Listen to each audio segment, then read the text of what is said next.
Y Jesús y sus discípulos se dirigieron hacia un jardín, el jardín que se llama Getsemaní. Vamos a leerlo juntos. Vamos a leer nada más los primeros 11 versículos.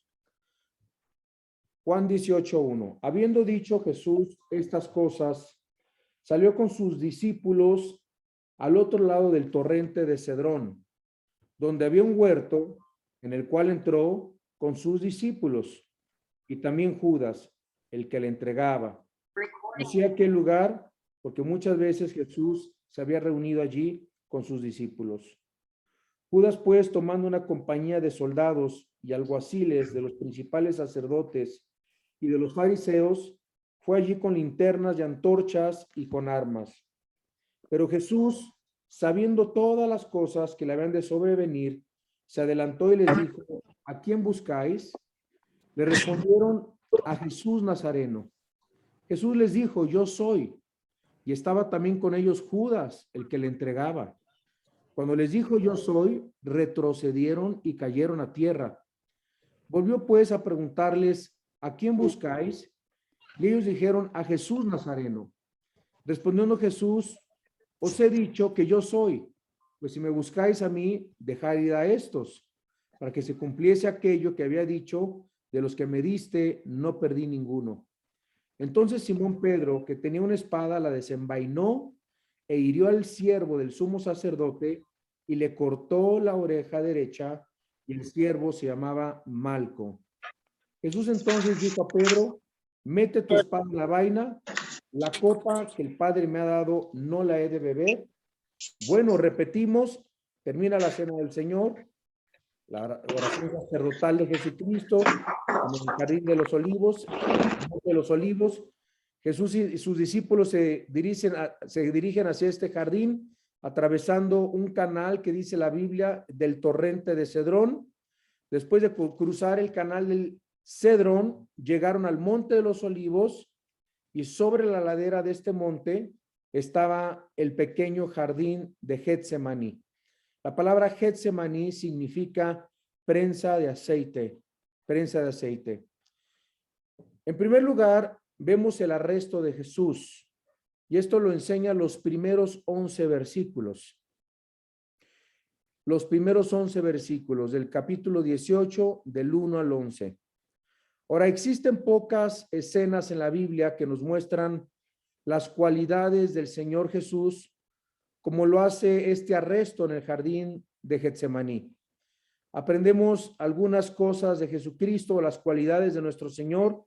Por ejemplo, en el versículo 4 y 5, aprendemos, número 1, el valor de Cristo. Dice: pero Jesús, sabiendo todas las cosas que le habían de sobrevenir, se adelantó y les dijo: ¿a quién buscáis? Y le respondieron: a Jesús Nazareno. Jesús les dijo, no les dijo: pues aquí no está, no lo hemos visto. Jesús les dice: yo soy. Vemos el valor de Cristo. En la época de la Pascua, había una luna llena en ese momento que iluminaba todo el Getsemaní. Pero los enemigos de Jesús, si vemos el contexto, dice la Biblia, que llegaron con lámparas y con antorchas. ¿Por qué? ¿Por qué llegaron con lámparas y antorchas? Bueno, yo creo que porque pensaban que tendrían que buscar a Jesús entre los árboles escondido. Han de haber dicho: se ha de haber escondido detrás de las piedras, detrás de los árboles, y ellos llegaron con antorchas y llegaron con lámparas. Entonces, lejos de esconderse, Jesús da un paso adelante y les dijo: ¿a quién buscan? Le dicen: a Jesús de Nazaret. Y el hombre que creían que estaba escondido se les enfrentaba de pie, de delante de ellos, con mucha valentía. Número 2, vemos la autoridad de Cristo en el versículo 6. Número 1, vimos el valor de Cristo. 2, la autoridad de Cristo. En el versículo 6 dice: cuando les dijo: yo soy, retrocedieron y cayeron a tierra. Yo no sé si se fueron de espaldas, pero al decir yo soy, ese tetragramatrón del Antiguo Testamento, que son las consonantes de Yahweh, que Dios se revela a Moisés en el monte Sinaí en el Antiguo Testamento, Yo soy, el que subsiste por sí mismo, el principio y el fin, el que siempre ha existido, Yahweh, que no se podía pronunciar Yahweh en el Antiguo Testamento y se le da el nombre de Adonai, y añadiendo las consonantes sacamos la palabra Jehová, Jehová, Jehová, Jehová. Es el mismo que dice Cristo, yo soy, del Antiguo Testamento, cuando Dios se le aparece a Moisés, demostrando que Cristo era igual a Dios. Cristo es Dios. Esto es hermoso. Entonces dice, yo soy. Y ahí estaba Jesús en el versículo 6, cuando se van para atrás como una figura solitaria. Jesucristo estaba desarmado, hermanos, enfrente de cientos de hombres armados y equipados. Aquí la Biblia nos dice aproximadamente la cantidad al decir que la compañía de los soldados, yo les quiero dar una idea de cuántos soldados eran para capturar a Cristo. Aproximadamente 600 soldados, hermanos. 600 soldados para capturar a un hombre que nunca le hizo daño a nadie. Vayan, y cuando van a agarrar al Chapo, cuando van a agarrar a alguien, se agarran tantos militares, 600, y estos eran alguaciles, eran la policía particular del templo, y la compañía de soldados eran aproximadamente 600. Entonces, entre alguaciles, la policía del templo y la compañía de soldados eran más de 600 personas. Y al verlo, dice la Biblia, y cuando él dijo, yo soy, retrocedieron y cayeron al suelo ante su voz. Jesús, imagínense ustedes, irradiaba tal poder y tal autoridad que le hacía más fuerte que 600 soldados romanos. Por eso dice la Biblia que aunque un ejército acampe, ¿qué, hermanos? Alrededor de nosotros, no temeremos. Vemos la palabra de Cristo fue suficiente para tumbarlos a todos. Número 3, Jesús eligió morir. Número 1, vemos el arresto de Jesús. Número 1, su valor. Número 2, su autoridad. Número 3, Jesús eligió morir. Jesús eligió morir. Jesús no le agarró de sorpresa al que iba a morir. Él estaba preparado. Jesús pudo haber evitado la muerte si él lo hubiera deseado. Pues pudo haber caminado entre ellos y se pudo haber escapado. La gente no sabía quién era Jesús. Por eso preguntaron, ¿quién es Jesús? ¿Sí? Entonces, como lo hizo anteriormente, no lo hizo porque él tenía un profundo sentido de su misión. La Biblia nos dice en Juan 10, 17 y 18, anótenlo. Dice, yo pongo mi vida para volverla a tomar. Jesús ofreció su vida. Nadie se la quitó. Jesús la ofreció. Él se ofreció a los soldados. Él se dejó ser arrestado. Número 4, vemos su amor protector. Lo vemos en el versículo 7 al 9. Volvió pues a preguntarles, ¿a quién buscáis? Y ellos dijeron, a Jesús Nazareno. Respondió Jesús, os he dicho que yo soy. Pues si me buscáis a mí, dejad ir a estos, para que se cumpliese aquello que había dicho, de los que me diste, no perdí ninguno. Vemos su amor protector. En ese momento el Señor Jesús no pensaba en sí mismo, él estaba pensando en sus discípulos. Y no les gritó, corran, sálvense el que pueda, sino que Cristo enfrentó el peligro inminente y no les dijo, saquen sus espadas tampoco, ¿verdad? En el momento del peligro es donde surgen estos héroes y Jesús como un héroe, como nuestro héroe. Pues estas son personas que arriesgan su vida por los demás. Cristo lo dijo en Juan 15, 13, nadie tiene mayor amor que este, que uno ponga su vida por sus amigos, y Cristo puso su vida por sus amigos. Y vemos número 5, la obediencia de Cristo, versículo 10 y 11, la obediencia de Cristo, que dice, entonces Simón Pedro, que tenía una espada, la desenvainó y le cortó la oreja derecha a un siervo que se llamaba Malco. Y Jesús dijo a Pedro, mete tu espada en la vaina. La copa que el Padre me ha dado, no la he de beber. Y la voluntad de Dios era que el Hijo bebiera la copa, hermanos. Que Cristo bebiera la copa y el Hijo venía a este mundo a hacer la voluntad de su Padre. Esta copa era la copa del pecado. Jesús se convertiría en pecado. ¿Se acuerdan cuando Cristo antes les decía de esto? Estaba en el Getsemaní y oraba y decía, Dios mío, si es tu voluntad que pase de mí esta copa, pero no se haga como yo quiero, porque se iba a convertir en pecado, se iba a convertir en maldición.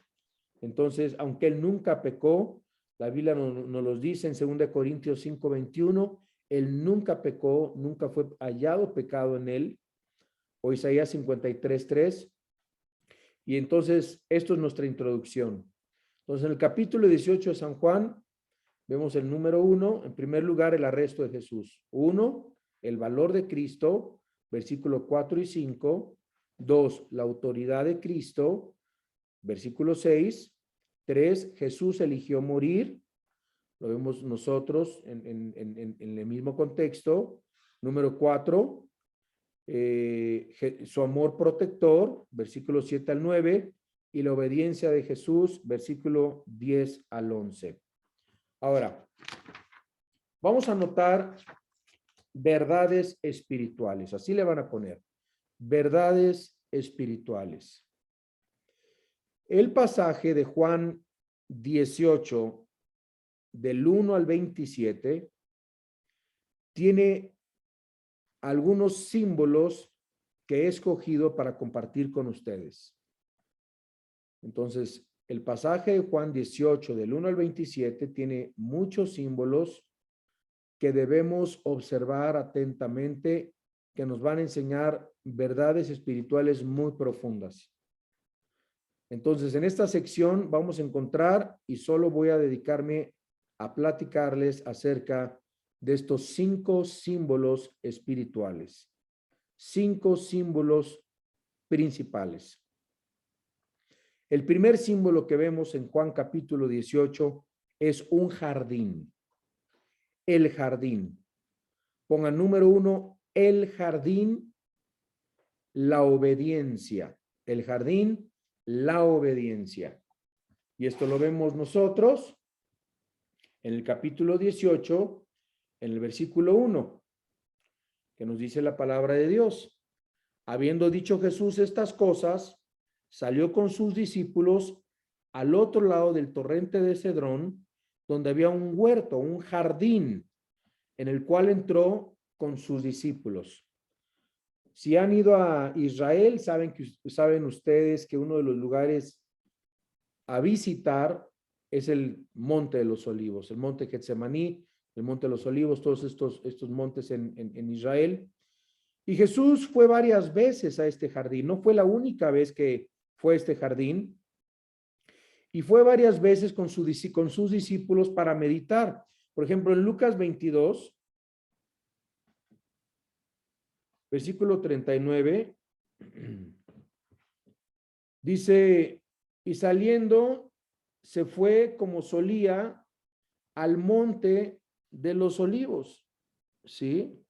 Al monte de los olivos, y sus discípulos también le siguieron. Bien. La Biblia nos enseña, ¿y por qué lo veo como un símbolo principal, este jardín? Porque en la historia humana podemos nosotros ver que todo comenzó en dónde, hermanos. ¿Dónde comenzó todo? En un jardín. Génesis capítulo 2, versículo 8, nos habla de este jardín, el jardín del Edén. Y el primer pecado fue cometido en un jardín, en el jardín del Edén, ¿verdad? El lugar donde habitaba Adán y Eva. Así que vamos a exprimir un poquito esto y aprender algunos principios importantes. El primer Adán, que es Adán, desobedeció a Dios y fue arrojado de este jardín. Y el último Adán, que nos menciona 1 Corintios 15:45, apúntenlo por favor, obedeció en el jardín de Getsemaní. Mientras el primer Adán, desobedeció en el primer jardín, el segundo Adán, que es Cristo, obedeció en el jardín de Getsemaní. Nos dice la palabra de Dios en Romanos capítulo 5, versículo 15.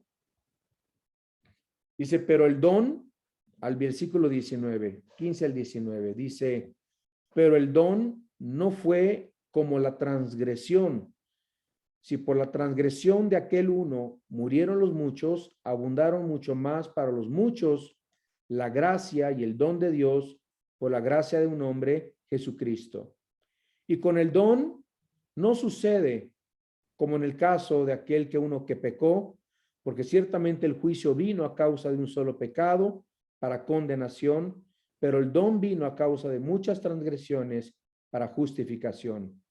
Pues si por la transgresión de uno solo reinó la muerte, muchos más reinarán en vida por uno solo, Jesucristo, los que reciben la abundancia de la gracia y del don de la justicia.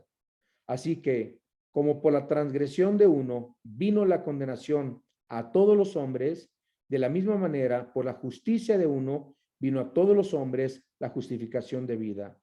Y versículo 19. Porque así como por la desobediencia de un hombre los muchos fueron constituidos pecadores, así también por la obediencia de uno los muchos serán constituidos justos. Bueno, entonces vemos que el primer Adán desobedeció a Dios, fue arrojado de este jardín, pero el último Adán, Jesucristo, obedeció en este jardín de Getsemaní, fue llevado arrestado, él entregó su vida, él ofreció su vida. Edén fue el jardín de la desobediencia y del pecado. Getsemaní, podríamos decir, fue el jardín de la obediencia y de la sumisión. Ahora, aquí también tenemos algo característico de este jardín. La Biblia nos menciona aquí el canal de Cedrón.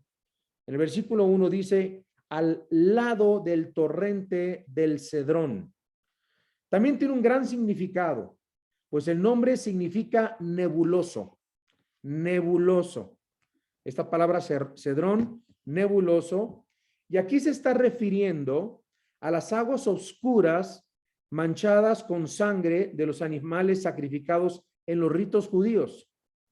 Repito, se refiere a las aguas oscuras manchadas con sangre de los animales sacrificados en los ritos judíos, que le llamaban nebuloso. El Señor Jesucristo estaba a punto de entrar en una niebla, hermanos, por causa nuestra. Este canal de Cedrón también tiene un significado histórico, no solamente en su significado histórico, pues el rey David atravesó el torrente de Cedrón cuando fue rechazado y traicionado por su nación y por su propio hijo Absalón. Vean lo que dice 2 Samuel 15. Versículo 23. Y todo el país lloró en alta voz. Estamos hablando aquí cuando Absalón le quiere quitar el trono a su padre. Y tiene que huir David y huye hacia el torrente de Cedrón, hermanos. Y todo el país lloró en alta voz. Pasó luego toda la gente el torrente de Cedrón. Asimismo pasó el rey y todo el pueblo pasó al camino que va al desierto.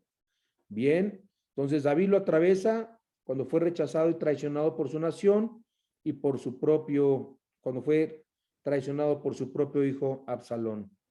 Jesucristo, hermanos, al igual que David, era rechazado por su propio pueblo y era rechazado por su discípulo Judas. David fue rechazado por su pueblo y fue traicionado por su propio hijo Absalón. Es interesante también notar que en esa época, en el Antiguo Testamento, David tenía un consejero personal que se llamaba Ahitofel y se le volteó también a David y comenzó a aconsejar a Absalón tratando de destruir a el rey David. En 2 Samuel 17, versículo 23, vamos a ver qué pasó con Ahitofel. Y nos dice la Biblia, pero Ahitofel, viendo que no se había seguido su consejo, enalbardó su asno y se levantó y se fue a su casa, a su ciudad, y después de poner su casa en orden, se ahorcó, hermanos. Y así murió y fue sepultado en el sepulcro de su padre. Entonces vemos a Agitofel, 2 Samuel 17:23, se ahorcó él mismo. Su hijo Absalón quedó también colgado de un árbol, asesinado mientras colgaba de este árbol, 2 Samuel capítulo 18. Y también Judas acaba, después de esta traición, ahorcándose también en un árbol. Qué tremendo está esto, ¿verdad? Lo vemos en Mateo capítulo 27. Segundo símbolo que yo veo aquí en Juan capítulo 18. El primero, el árbol que representa la obediencia. La desobediencia del Edén, la obediencia de Cristo en Getsemaní, la desobediencia y la muerte a todos los hombres en el jardín del Edén y la bendición por el acto de obediencia de Cristo en el jardín, la obediencia de Cristo. El segundo símbolo, el beso. Vamos a ponerle 2, el beso, la traición. Versículo del 2 al 9, ya lo leímos, la traición de Judas. Lo traiciona con un beso. Judas, hermanos, vivió con Cristo aproximadamente, 3 años y escuchó durante todo este tiempo las enseñanzas de Cristo, pero no conocía a Cristo, hermanos. Nunca conoció a la persona de Jesús de una manera personal. Ahora, vamos a pensar en todas las oportunidades, privilegios que Judas desperdició. El hecho de haber traído con él al huerto de Getsemaní a una campaña de soldados, a una compañía de soldados, nos habla que nunca conoció la mansedumbre de su maestro. Jesús, la Biblia nos dice que estaba al control de todas las cosas. Juan 13:1, apúntelo. Juan 13:3, Juan 13:11, Juan 13:16, 19. Repito, Juan 13:1, Juan 13:3, Juan 13:11 y Juan 16:19. Cristo estaba al control. Él decía, a mí nadie me quita la vida, yo la pongo por mí mismo. Lo que me manda hacer el Padre, eso hago. Jesucristo puso su vida por nosotros. Él estaba al control de todas las cosas. Y Judas tal vez pensó que el Señor se iba a escapar, por lo que arregló la entrega con un beso en la mejilla de su maestro. Ahora, la entrega voluntaria de Jesús ha de haber sorprendido a Judas y a los soldados, porque el Señor Jesucristo no tenía por qué huir, no tenía nada por qué esconderse. Y aun cuando el beso significaba afecto y amor en esos tiempos entre los familiares, Judas no era miembro de la familia de Dios. Pues en Getsemaní, Judas se identificó con los enemigos de Cristo y no con los amigos de Cristo. ¿Tú con quién te identificas? ¿Con el Señor o con los enemigos del Señor, hermano? Cualquier persona actualmente que pretenda amar a Jesús, pero que en horas difíciles en su vida se avergüenza de Jesucristo, comete el mismo pecado que Judas. Le besa al Señor Jesucristo y le entrega a sus enemigos. Tercer símbolo principal que yo veo en Juan 18, la espada. Pongan 3, la espada, rebelión, versículo 10. La espada, rebelión, versículo 10. Todos los discípulos, hermanos, habían jurado su lealtad a Jesucristo. Vean lo que dice Mateo 26. Versículo 35.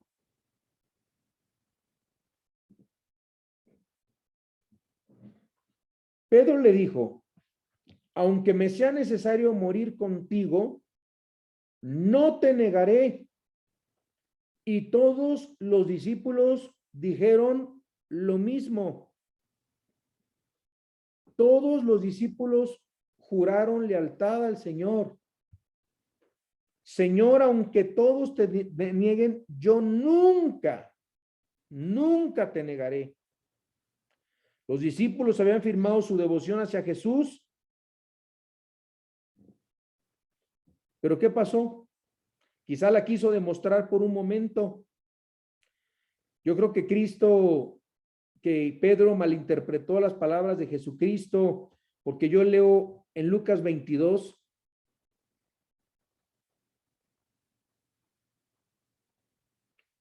en el versículo 35,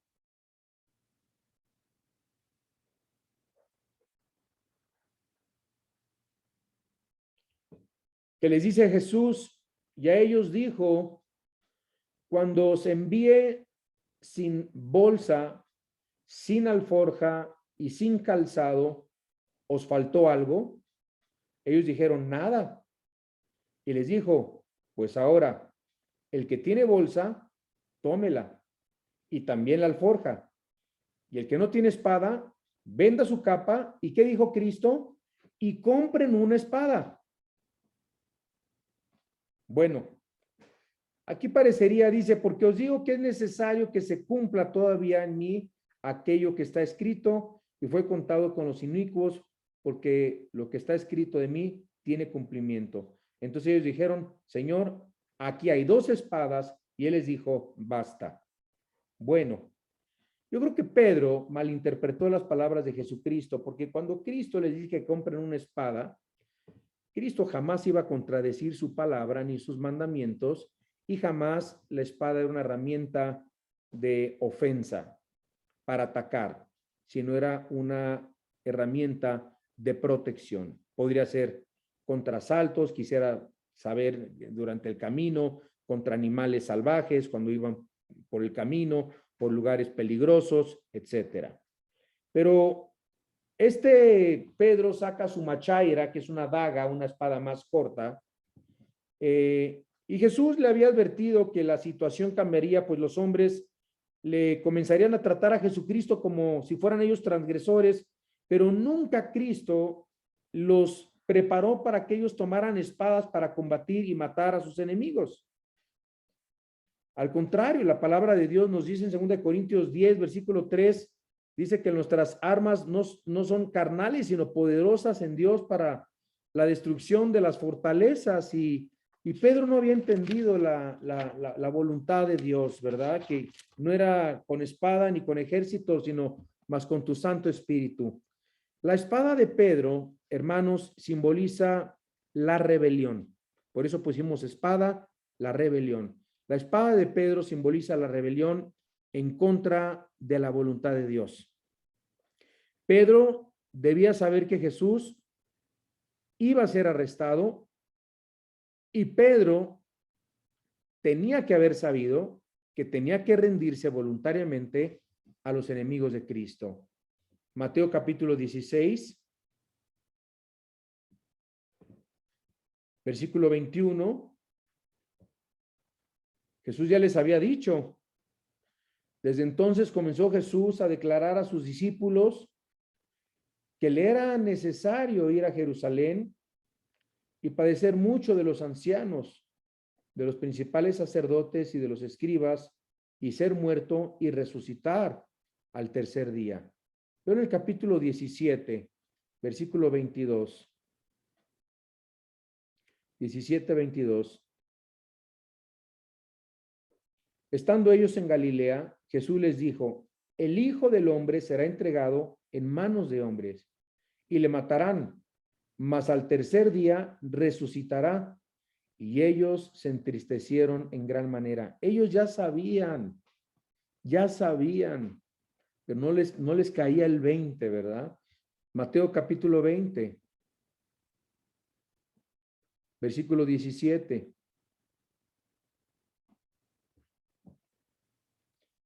Subiendo Jesús a Jerusalén, tomó a sus 12 discípulos aparte en el camino y les dijo, he aquí subimos a Jerusalén, y el Hijo del Hombre será entregado a los principales sacerdotes y a los escribas, y le condenarán a muerte, y le entregarán a los gentiles para que le escarnezcan, le azoten y le crucifiquen.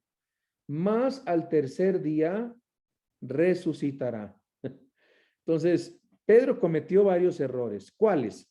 El primer error que cometió Pedro, Trató de pelear contra el enemigo equivocado. Primer error. Trató de pelear contra el enemigo equivocado.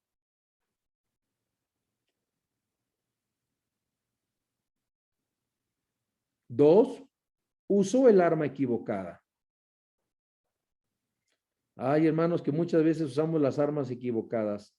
El arma del odio, el arma de la venganza, el arma del resentimiento, el arma de tantas cosas, y no usamos las armas que Dios nos ha dado, del perdón, del amor, de la restauración, de la edificación, de la fortaleza. Agarramos el arma de la amargura, pobre de mí, nadie me quiere, nadie me hace caso. Si viera lo que me pasó, pastor, y es que nadie ha pasado lo que yo he pasado, no, nunca tomemos esas armas. Entonces trató de pelear contra el enemigo equivocado. Dos, usó el arma equivocada. Tres, tenía motivos equivocados. Tenía motivos equivocados, Pedro. Y cuatro, obtuvo resultados equivocados. Obtuvo resultados equivocados. Y esto normalmente, hermanos, lo hacen los cristianos que son muy bebés en Cristo, o que tienen mucho tiempo en Cristo, pero no han madurado. Muchos que tienen un celo, pero sin conocimiento. Celo sin conocimiento. Ahora, la pregunta es, ¿por qué fracasó Pedro tan miserablemente?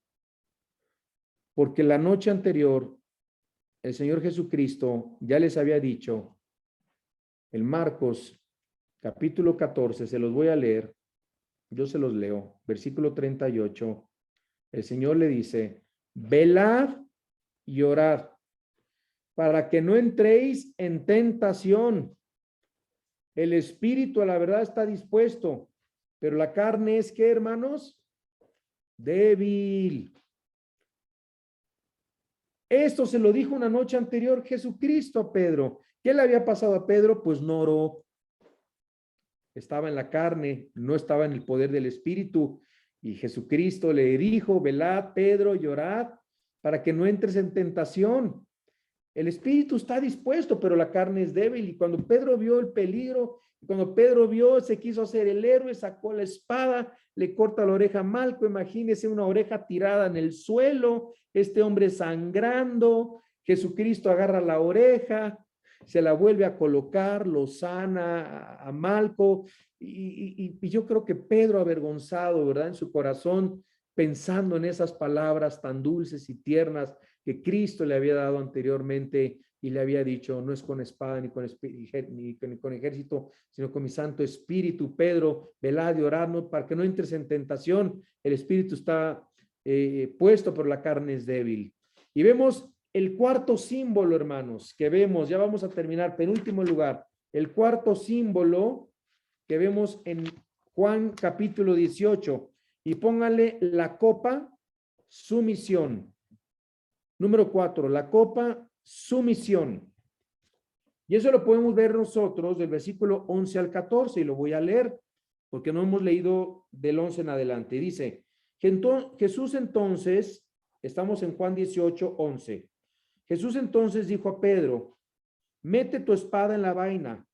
La copa que el Padre me ha dado, ¿no la he de beber? Entonces la compañía de soldados, el tribuno y los alguaciles de los judíos prendieron a Jesús y le ataron y le llevaron primeramente a Anás, porque era suegro de Caifás, que era sumo sacerdote aquel año. Era Caifás el que había dado el consejo a los judíos de que convenía que un solo hombre muriese por el pueblo. Bueno, la copa, sumisión, versículo 11 al 14. Aquí vemos, Pedro tenía una espada en la mano, pero el Señor tenía una copa. No literal, pero tenía una copa. Pedro resistía la voluntad de Dios. El Señor se sometía a la voluntad de Dios. Repito, Pedro resistía a la voluntad de Dios. El Señor se sometía a la voluntad de Dios. ¿Qué representa la copa? La copa representaba los sufrimientos que tendría que soportar y la separación de su padre en la cruz. La copa representaba los sufrimientos que tendría que soportar y la separación de su padre en la cruz. Por esta razón, oró el Señor en repetidas ocasiones. Si es posible, pasa de mí esta copa, Señor. No se haga mi voluntad, sino la tuya. Hermanos, el Señor se iba a enfrentar al sufrimiento más grande en su eternidad.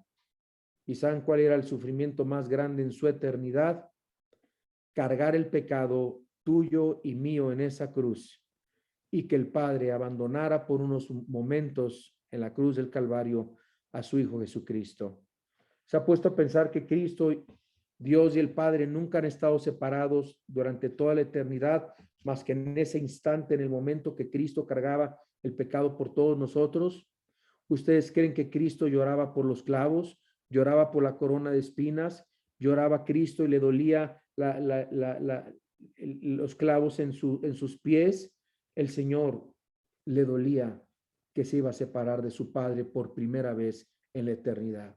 Y esto era muy triste y le rompió el corazón al Señor, y por eso también sudó sangre, dice la palabra de Dios. Y esto solamente lo puede provocar un dolor y un sufrimiento tan grande para que a alguien se le revienten los capilares y comience a sudar sangre de su frente. Es un dolor agudo, intenso.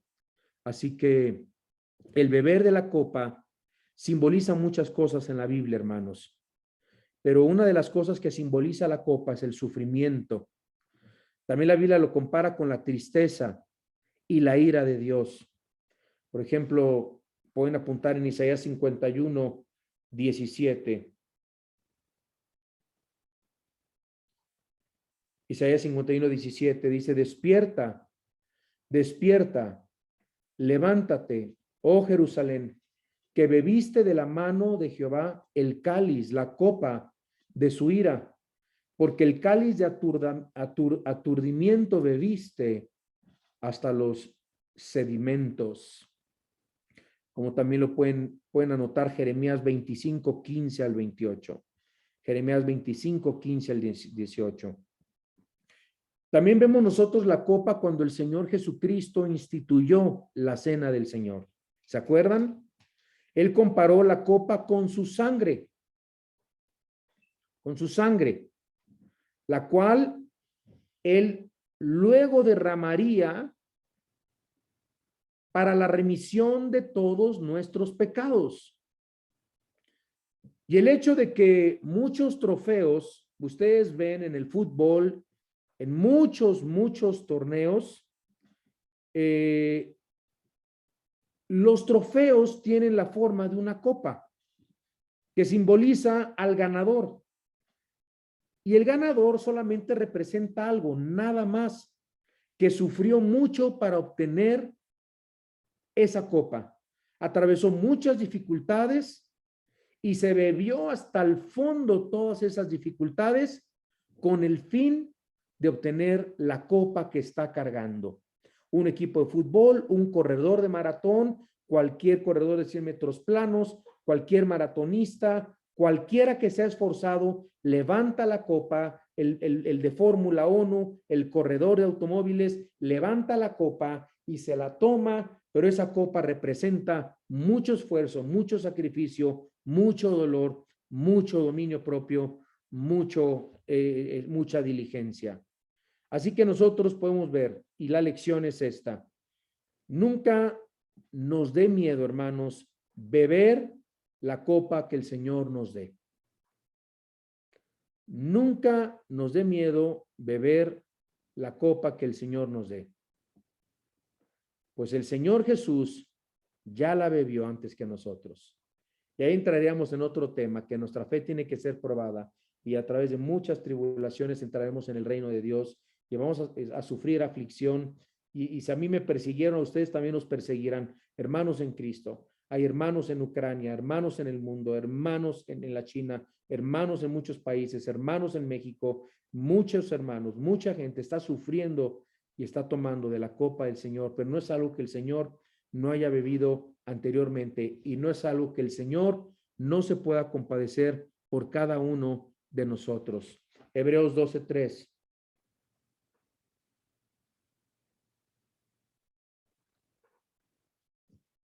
Considerad a aquel que sufrió tal contradicción de pecadores contra sí mismo, para que vuestro ánimo no se canse.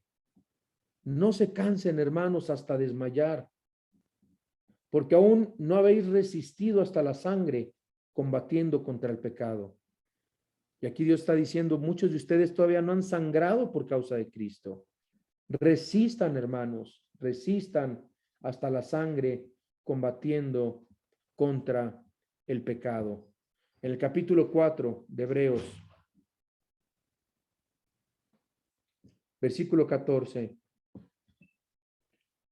Por tanto, teniendo un gran sumo sacerdote que traspasó los cielos, Jesús, el Hijo de Dios, retengamos nuestra profesión, porque no tenemos un sumo sacerdote que no pueda compadecerse de nuestras debilidades, sino uno que fue tentado en todo según nuestra semejanza, pero sin pecado. Bueno, hermanos, vemos nosotros aquí que la copa que nos dé Dios puede ser sufrimiento, pero jamás el Señor lo hará con la intención de querer dañar nuestras vidas. La Biblia nos dice en el versículo 12 al versículo 14 algo muy interesante dentro de la copa que estamos nosotros estudiando. Y dice que el Señor Jesucristo le llevaron primeramente a Anás porque era suegro de Caifás. Bueno, el Señor Jesucristo, atado por los soldados, fue llevado ante Anás, el sumo sacerdote en esos días. Se llamaba Anás, el sumo sacerdote. Y dice la Biblia que era también suegro de Caifás. También sumo sacerdote, dice la Biblia. Entonces, hermanos, aquí vemos algo malo. El hecho de que hubieran dos sacerdotes nos indica el estado tan deplorable en que se encontraban los judíos en ese momento. Dios siempre ordenó que hubiera un solo sumo sacerdote para que sirviera de por vida. Recordemos que Jesús anteriormente, unos capítulos antes, purificó el templo, limpió el templo, lo cual ha de haber causado envidia y enojo de parte de la familia de Anás y de Caifás. En otras palabras, Anás y Caifás ya le tenían ganas a Jesús. Ya estaban esperando el momento que fuera capturado y fuera enjuiciado. El juicio ante Anás, escuchen bien, porque esto no lo dice Juan, pero fue ilegal, brutal, porque Jesús no tenía un defensor oficial tal y como lo establecía la ley judía. Vamos a ver nada más lo que pasó entre Anás y Caifás y Jesús en Marcos capítulo 14.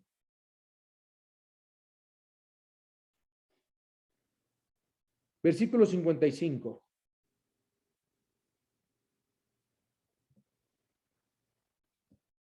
¿Listos? Dice, los principales sacerdotes y todo el concilio buscaban testimonio contra Jesús para entregarle a la muerte, pero no la hallaban, porque muchos decían falso testimonio contra él, mas sus testimonios no concordaban. Entonces, levantándose unos, dieron falso testimonio contra él, diciendo, nosotros le hemos oído decir, yo derribaré este templo hecho a mano, y en 3 días edificaré otro hecho sin mano. Pero ni aun así concordaban en el testimonio. Entonces el sumo sacerdote, ¿quién, hermanos? Anás, ¿verdad? El que estamos viendo nosotros. Entonces el sumo sacerdote, levantándose en medio, preguntó a Jesús diciendo, ¿no respondes nada? ¿Qué testifican estos contra ti? Mas él callaba y nada respondía. El sumo sacerdote le volvió a preguntar y le dijo, ¿eres tú el Cristo, el Hijo del bendito? Y Jesús le dijo, yo soy. Ahí está otra vez la palabra yo soy. Y veréis al Hijo del Hombre sentado a la diestra del poder de Dios y viniendo en las nubes del cielo. Entonces el sumo sacerdote, rasgando su vestidura, dijo: ¿qué más necesidad tenemos de testigos? ¿Habéis oído la blasfemia? ¿Qué os parece? Y todos ellos le condenaron, declarándole ser digno de muerte. Y algunos comenzaron a escupirle y a cubrirle el rostro y a darle de puñetazos y decirle: profetiza. Y los alguaciles le daban de bofetadas.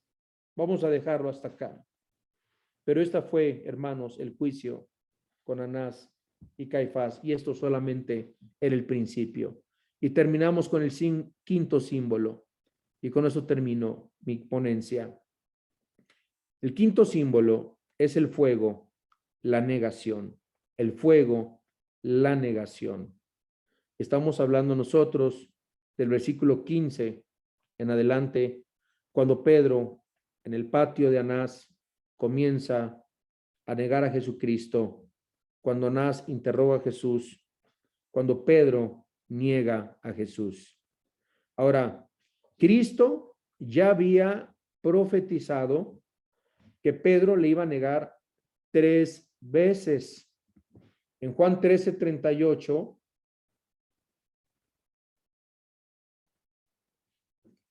Jesús le respondió: ¿tu vida pondrás por mí?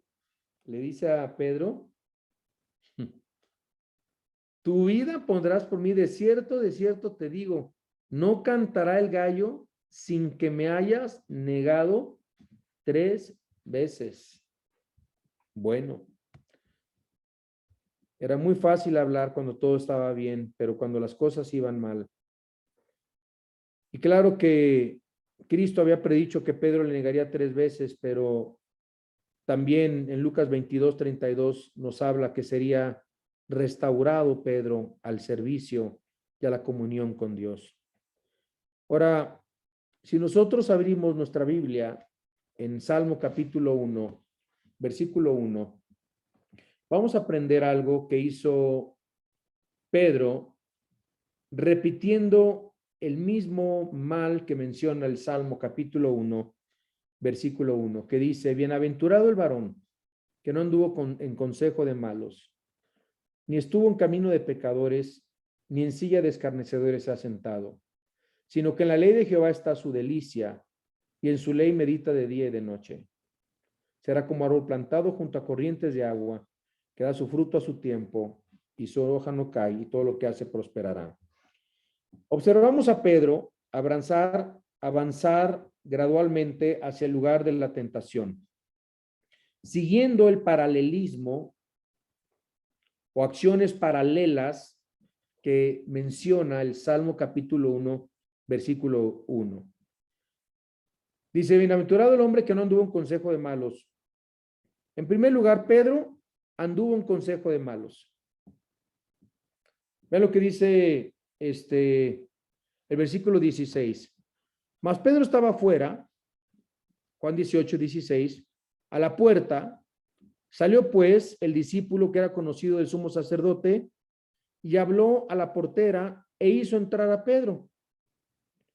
Entonces la criada portera dijo a Pedro: ¿no eres tú también de los discípulos de este hombre? Dijo él: no lo soy. Y estaban en pie los siervos y los alguaciles que habían encendido un fuego porque hacía frío. ¿Y qué hacía Pedro? En camino de pecadores, en silla de escarnecedores, y se calentaba con ellos. Tenía comunión con los incrédulos, con los perseguidores de Cristo, con los enemigos de Cristo. Andaba en consejo de malos, siguió a Jesús y entró al patio de la casa del sumo sacerdote. Pedro tenía que haber salido de allí, seguía a que Cristo de lejos, no de cerca, lo seguía de lejos. Nada tenía que hacer Pedro allí. En segundo lugar, dice la Biblia: bienaventurado el varón que no anduvo en consejo de malos, ni en camino de pecadores. Cuando estuvo con los enemigos de Cristo junto al fuego, como lo acabamos de ver en el versículo 16 y 18. Y bueno, también se sentó en silla de escarnecedores.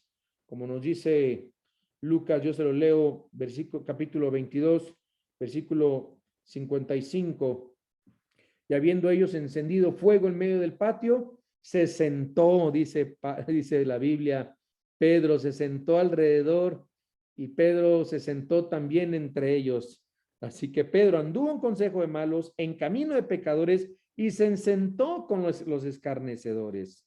¿Sí? Pues entonces, estos tres pasos nos llevan a negar a Cristo.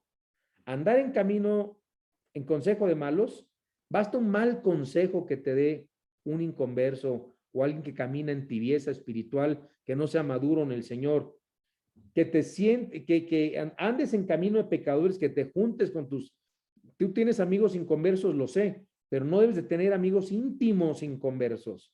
Intimidad con ellos, no puede ser. ¿Qué comunión tiene la luz con las tinieblas? Y finalmente, sentarte con pecadores, sentarte a escuchar sus chistes, a reírte de sus chistes.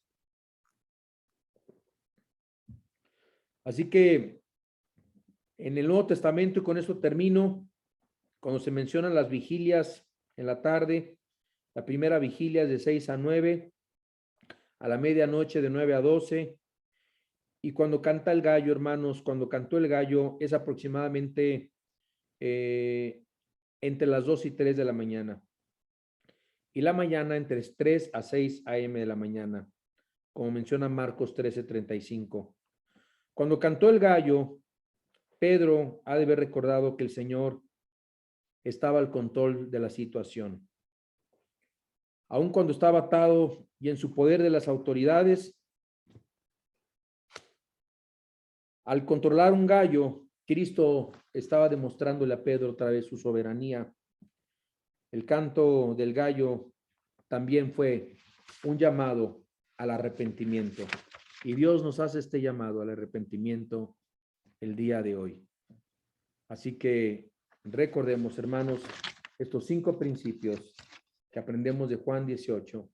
Es tiempo de arrepentimiento, es tiempo de venir a Dios, es tiempo de aprender de la vida de Pedro y de lo que Cristo pasó en el torrente de Cedrón.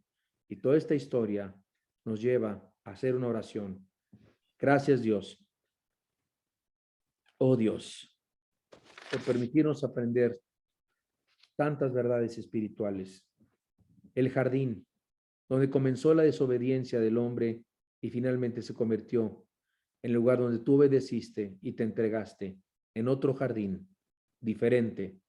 En uno, el primer Adán pecó, en el segundo Adán vino a redimirnos y dar su vida por nosotros en la cruz. Vemos el beso y la traición de Judas, viviendo 3 años contigo. ¿Y cuántos están en el ITI o cuántos están en la iglesia y tienen tiempo en el ITI o tienen tiempo en la iglesia y saben de ti mucho, pero no te han conocido personalmente, como Judas, que nunca te conoció en la intimidad? Y vemos, Señor, la espada de la rebelión. Vemos que Pedro quiso utilizar las armas carnales y no espirituales, que son poderosas en Dios para destrucción de fortalezas. Vemos también, Señor, el arma que tenemos nosotros, que es la oración. Velad y orad para que no entremos en tentación. El espíritu está firme, pero la carne es débil, muy, muy débil, Dios. Y vemos, Señor, que no podemos andar en consejo de malos, ni en camino de pecadores, ni en silla de escarnecedores nos podemos sentar. Dios, porque si no acabaremos negándote a ti, negando, Señor, a aquel que nos rescató y que dio su vida públicamente por nosotros en la cruz del Calvario. Yo te quiero invitar que si de verdad no conoces a Cristo íntimamente, y hoy te ha mostrado Dios y está tocando tu corazón, de que nunca has nacido de nuevo, nunca te has arrepentido de tus pecados, hoy lo puedes hacer. Arrepiéntete hoy y haz esta oración conmigo y dile: Dios, me arrepiento de mis pecados, te pido perdón por todos mis pecados. Yo creo en Jesucristo, que murió en una cruz para morir por mí, para dar su vida por mí, para salvarme. Yo acepto a Jesús en mi corazón. Yo te recibo en mi corazón. Pido que entres en mi vida como mi Señor y mi Salvador. Te doy las gracias, Dios, en este momento, en el precioso nombre de Jesús. Y Dios, te pido también que bendigas la vida de todos los estudiantes del ITI en esta noche. Padre, si hay alguno enfermo, oramos para que tú lo levantes, lo sanes, lo fortalezcas, lo restablezcas. Cualquier enfermedad que tenga, Dios, si es tu voluntad, lo puedes sanar. Y oramos junto con Alejandro y yo, oramos como pastores, Señor. Oramos por todos estos hermanos, hermanas que puedan tener en el lecho, en su cama, de su casa, de su cuarto, algún enfermo, alguno que esté padeciendo, alguno que esté pasando tribulación, espada, angustia, depresión. Dios, ministrales en este momento de una forma especial. Oh Dios, levanta esos corazones heridos, lastimados, Dios. Te pedimos por el que no tiene trabajo, el que ha sido, al que ha perdido su trabajo. Te pedimos, Padre, aquel que está padeciendo persecución injustamente. Te pido que te manifiestes en sus vidas con tu poder, Señor, que menciona siempre tu palabra, que estarás con nosotros todos los días hasta el fin del mundo, porque lo pedimos en el precioso nombre de Cristo Jesús. Amén y amén. Gloria al Señor. Gloria a Dios, muchas gracias, Alan. Es una exposición muy interesante, todos estos símbolos, ¿verdad?, que tienen pues, un contexto tan importante en las escrituras. Qué bueno conocerlos. Y pues bueno, hermanos, pues queremos solamente darles las gracias una vez más por haber estado aquí presentes. A todos ustedes, síganse cuidando, sus familias, sus hijos, manténganse firmes y constantes creciendo en la obra del Señor, sabiendo que todo lo que hacemos por Él no es en vano, ¿verdad? Así que, pues si hay alguna duda que quizás tengas unos 5 minutos más, Alan, para contestarlas, nada más 2 o 3 preguntas para que nos podamos despedir, ¿verdad? Antes de esto, alguno de ustedes que tenga algo que preguntarle al pastor, hermanos. Por Si es favor, con adelante. respecto al estudio, con mucho gusto, para que no les quede ninguna duda, para que no nos salgamos del tema, sería muy bueno. Claro que sí, con mucho gusto, tío. Muy bien, adelante. ¿Alguno de ustedes tiene alguna pregunta, hermanos, dudas del estudio? No hay Sí, dudas. ¿sí le puedo preguntar? Juan, adelante, Sí. Juan. Sí, mire, lo dijo usted ahorita muy claramente, y le agradezco mucho que nos está dando conocimiento, nos está advirtiendo, pero sí me queda una duda muy fuerte ahí, no queda muy claro, no sé cuál sea la situación. Hay muchas, usted lo comentó, ¿no? También hay muchas personas que son cristianos, o se dicen que son cristianos,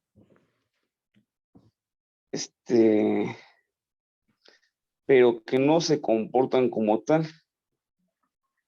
Yo no entiendo por qué no pues no son pecadores, por qué no se les ha, corrido, porque están, por así como sea, nos estamos contagiando a nosotros con ese tipo de personas. Entonces, ahí me dejó, no sé, yo creo que en la época, cuando estaba el maestro Jesús, pues también era muy rígido, ¿no? Pero pues ahorita también debemos de ser rígidos, yo creo, más con la palabra, para seguir adelante. Entonces, no sé por parte de, ahora sí, por parte de ustedes como pastores, que pudieran hacer algo para quitar ese tipo de Juan, gente, perdona, ¿no? La verdad. discúlpame que te interrumpa. ¿Cuál es tu duda sobre el Ese estudio? punto. No entiendo, hermano. Es esa la de que estaba comentando al último, pastor. Al último estaba comentando eso. Bueno, mire, si le entendí, si le pude entender, Juan, ¿por qué Sí, no, por qué no quitamos a esos hermanos y ser fuertes, como dice usted que mencionó a Cristo, claro. y son hermanos que no son hermanos? son primos, Sí, ¿no? sí, sí. Y crecen Sí, entre exacto. nosotros. Acuérdense que la Biblia dice que salieron de nosotros, pero no eran de nosotros, porque si hubieran sido de nosotros, habrían permanecido con nosotros. Y en una ocasión también, viendo los paisajes, Cristo vio que crecía, y sus discípulos, el trigo con la cizaña. Y Cristo Ajá. decía que era necesario que crecieran juntas, porque si arrancaban la cizaña, pues no se fueran a llevar también el trigo, ¿no? Entonces, Ujú, ujú. hermano, los falsos hermanos los vamos a tener siempre. Eso va a existir siempre, ¿verdad, tío? Siempre va a existir falsos hermanos en la iglesia, falsos hermanos en todos lados. Y acuérdate que muchos le dirán aquel día, Señor, Señor, y el Señor les dirá, nunca te conocí, apártate de mí, hacedores de maldad. Pero no nos corresponde a nosotros estar viendo quién es y quién no es cristiano. Sería muy peligroso. Mm. Sí, sí, Por sus frutos los conoceréis, nada más por eso, ¿verdad? los frutos, ok. Sí, y bueno, entonces, aunque ellos se comporten mal, debemos de seguir adelante. Se corta, no entendí muy bien. Ujú. Sí, digo, aunque ellos se comporten mal, no sigan con la palabra, o frente a nosotros como que están leyendo, todos están agarrando la palabra, pero su comportamiento es otro. O sea, no comulgan, pues. Pues hermano Juan, cada quien dará cuentas al Señor, de sus obras, ¿verdad? Por sus frutos los conoceréis, como le acabo de decir. Entonces, yo le puedo decir que muchas veces los cristianos nos hemos alejado de Dios por un tiempo en nuestra vida cristiana. Y imagínate si en esa época, cuando yo me alejé de Dios, nadie me hubiera tendido la mano, nadie me hubiera echado la mano. Yo recuerdo cuántos consejos me dio mi tío Alejandro Alducin, y en tiempos donde yo pasé prueba, tribulación, angustia, depresión, y en ese momento yo necesitaba amor, yo necesitaba que me tendiera la mano a alguien, y él lo hizo y otros cristianos lo hicieron. Entonces, acuérdese que también el Señor disciplina a los que ama. Entonces, si son hijos de Dios, Dios los va a disciplinar y los va a regresar al redil. Y si no son, pues Dios va a tratar con cada uno va a ser juzgado de acuerdo a sus pensamientos y sus obras, ¿verdad? Sí, está bien, pastor. Muy bien, muchas gracias. Gracias, Juan. Gracias. Pues antes de despedirnos, solamente los queremos invitar, como siempre, al siguiente estudio el miércoles que entra, Juan 19, a las reuniones de oración. No se olviden de también el domingo las congregaciones diferentes. Pastor Alan Alducin está al frente aquí en la ciudad de Querétaro, Vía Nueva para el Mundo Querétaro, con 3 servicios para que tengan tiempo de organizarse, convivir con la familia, con sus hijos, y puedan tener pues un tiempo hermoso como familia al lado del Señor. Pues muchas gracias, Alan, una vez más. Por favor, saludos a todos los muchachos, a Celia, que Dios los bendiga mucho, los siga guardando, que los siga bendiciendo como Él lo hace siempre. Y a cada uno de ustedes también, mis hermanos, que la paz de Dios, que pasa el entendimiento, guarde sus Gracias, corazones pastor en Alejandro. Cristo Jesús. Y nos Ahí- despedimos de ustedes y bueno, ahí- pues hasta Gracias. luego, cuídense mucho. Luego, Muchas paz. gracias. Hasta Buenas luego. noches, pastor. Muchas gracias, pastor. Buenas Bendiciones a noches. todos. Gracias, Saludos, David. Buenas noches. Cuídense mucho. Gracias. Dios les bendiga, hermanos. David Gracias. Torres, chiquilín.